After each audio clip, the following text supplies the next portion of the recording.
Ben Leposki, whose work this is based on, was a mathematician and artist based in Cherokee in Iowa in the 1950s. And he would make these images that he called oscillons that were essentially still photographs taken from the screen of an analog oscilloscope. So he figured out if he kind of put together lots of different blocks, kind of filters and envelope generators and things, he could create these detailed, quite incredible images. And then he worked out a way to actually freeze it on screen and then photograph them. And so he's a really kind of early precursor to electronic. Well, he is. He's kind of the grandfather of electronic art. So I got a book for Christmas a couple of years back, and I opened it up and it had one of these oscillons in it, and it was just like, what the hell is that? So I kind of read up a bit, and Ben's a bit of a kind of marginal figure. He was one of these kind of classic kind of hobbyists, almost kind of like tinkering away in that classic in the shed kind of vibe, you know. And I mean, and he's interesting in that he also completely branded the whole thing as well. So he had this kind of, I say hobbyist, but that isn't really correct. He's really sharp and kind of put this thing together and basically made a travelling exhibition of these works.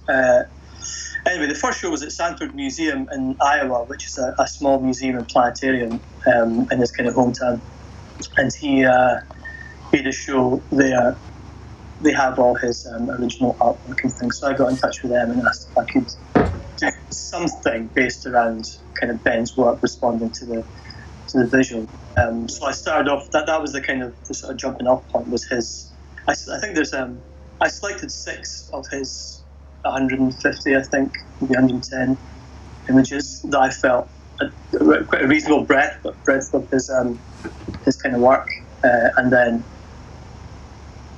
tried to just respond to them and make pieces of work based on those. Initially, I thought it might be a bit more clinical, so it might be a bit more avant-garde, but in the end, I ended up responding quite emotionally to those works and making relatively emotional, driven electronic work based on those. So that was the kind of audio sound. Because he wasn't interested in the sounds at all, was he? He wasn't interested in the sound, that's the thing. So I don't know whether he ever heard.